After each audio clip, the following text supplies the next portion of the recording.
All right, we'll get started with Ole Miss. Same thing. We will take an opening statement from Coach Bianco, have questions for the student athletes, dismiss them, and then have questions for Coach Bianco. Coach? Just proud of my guys. The way that we bounced back from yesterday's game where it was so one-sided.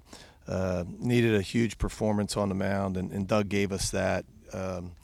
I think he would admit maybe not his sharpest day with all his pitches, but just a really gutsy performance. And what those that have watched him pitch all year have seen that's why he's so good. There's days where maybe he's not as sharp stuff-wise, but always able to make a pitch and get off the field, and he did that today. But today, really the story. It's amazing. Usually on Doug Day, we talk about Doug, but it was really the offense.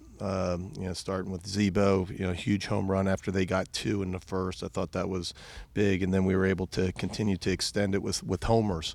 Big homer by Coop and Keenan, and then of course Gray at the end. Raise your hand, and we'll get a mic to you for questions for the student athletes. Parrish? Hey, Doug, I wasn't around for this, and maybe this is a rumor, but supposedly there was you in a conversation with some Arkansas fans, kids, before the game that ended with you walking away saying, I got to go get ready to beat you guys. Did that happen, and could you talk about that? Yeah, just really playful. There was a couple kids down on the side. I always make my rounds during BP. I'll go walk over to Caleb and Gunner, who are on bucket, and I always just make my rounds. And there were some kids. They were having a good time, just kind of playing around, and they were kind of giving me a hard time. And then it was getting towards the end of BP, and I just said, all right, time to go beat some hogs. Here we go. Run homer, and kind of what did you see in that at bat? Yeah, the pitch was a changeup, and the pitch before it was also a changeup. But with a guy like Noland, he likes to throw the changeup, likes to throw the breaker. So I was just trying to see him up in the zone and get a good pitch to hit. Cole, what's Houston meant to you guys like really the last month, and today he got through the top of their order and really kind of saved your bullpen a little bit? Houston Roth is big time. He's really come on. He's making pitches when we need it and coming in clutch situations and getting it done. I mean, for both of you guys, actually, what's your kind of mindset when you get to the ballpark and you look up at the flag and you see the wind blowing out for you as a hitter and for Doug on the mound?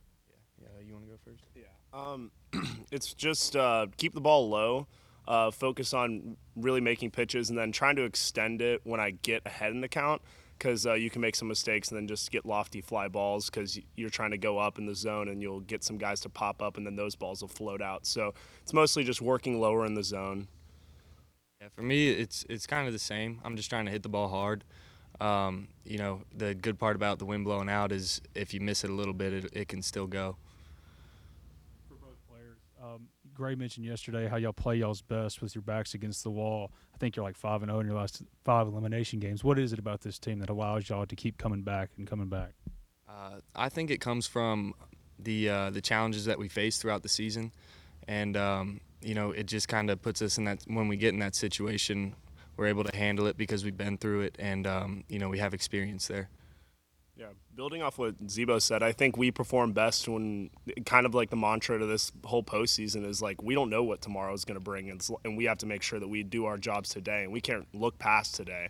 And that's kind of what kept us on our toes, and I think that we were never really comfortable. Not to say we weren't comfortable, but we weren't ever content with what was going on, and we were always trying to make sure that we really poured it on them.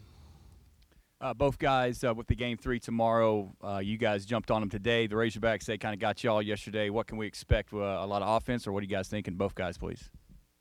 I bet a good baseball game. We're two really good teams, and we've seen that the past 2 days.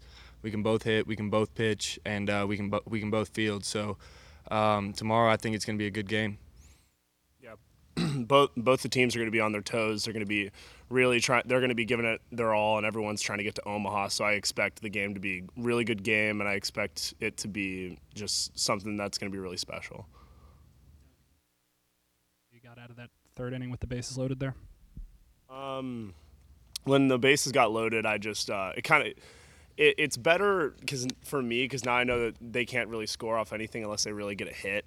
So like that bunt that he did to get the bases loaded, it was like, all right, but now I can go from the wind up, I can get kind of into a rhythm, And when I had that long at bat with Kerstad, he was just really, really good hitter, so much bat control, and he was just kind of poking everything. And then eventually we just decided to trying to throw that ball a little bit off and see if he'll try and hack at it. And the ball kind of cut back over onto the plate and got that corner.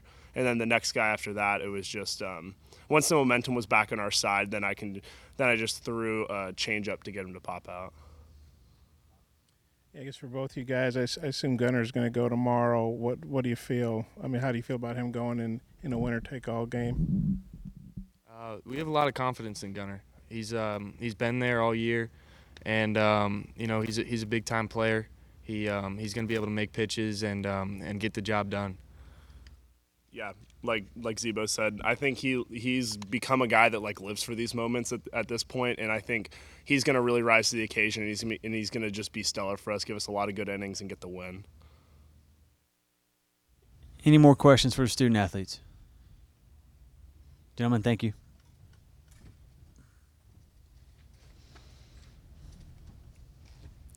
All right, same thing for Coach Bianco. Raise your hand. We'll get a mic too.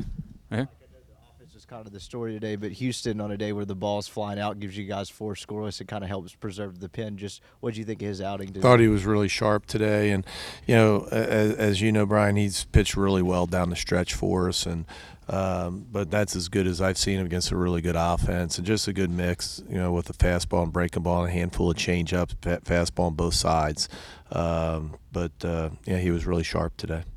Proud of your guys for just keeping swinging there once they cut it 8-5, and you didn't kind of settle, got the big hit. Yeah, we scored 8 early, and then they put some zeros up. But I don't think we had a bad approach. I don't think we had bad at bats. It's just, let's face it, they're really good, and you can't score every inning. But glad that we stayed locked in the whole game, because you need to. I think Doug said it. This is it. You win, you keep moving on. You lose, you go home.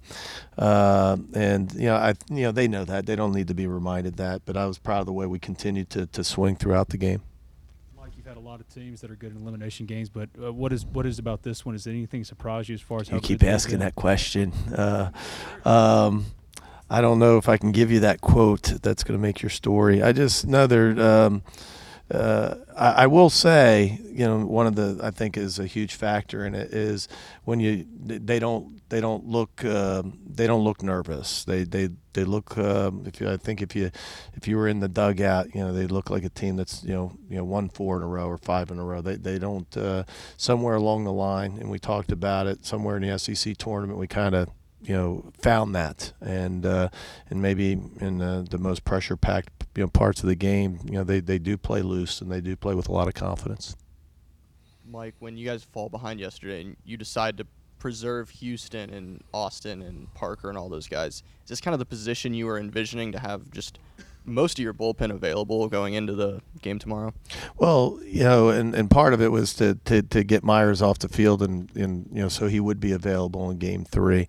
It's just how it turned out, and it's really the game just got too extended to where you got to win 2 of these, and it didn't look good in Game 1. So Chofie was a big factor in that, to be able to put some zeros up at the end, and really let it get not too embarrassing for us. But now you go into Game 3 with Miller haven't pitched yet, and of course Caracci, but Cronin hasn't pitched for them either, and they got a bunch of guys that haven't thrown over there either. So it should make for a real good game tomorrow. Yeah, Coach, I know I guess Gunner pitched against Arkansas and Wicklander pitched against y'all, but not in the same game. What are your thoughts on Gunner and Wicklander? Well, obviously, what the guys said about Gunner. He's pitched just about every Game 3 for us, almost the whole year, and really, as you've seen in this league, some of those freshmen kind of get better as the year goes on, and he certainly has been that guy. His last 3 or 4 outings, he's been terrific for us, and so we feel probably like they do, and I think Wicklander's probably similar to where he's come on at the end of the year and really solidified I think their rotation, and so probably both scenarios for both of those guys. You mentioned finding something at the SEC tournament. What's your approach and philosophy about that tournament? You know, some coaches want to stay out of the heat and not, you know, overextend. Well, we had no choice to stay out of the heat. We played at 1 o'clock every day except for one. I think we played at 9:30. So you know, no choice of that. I get it. You know, you don't want to I'm not worried about the heat. I mean, you get a week before the regional, and you know, at the end of the day, they're 18 to 22-year-old guys. They should be able to handle the heat a little bit. I think the thing that people talk about is, you know, the arms, and you got to be careful with that because the tournament can get long, especially, you know, for a team like us that started on Tuesday.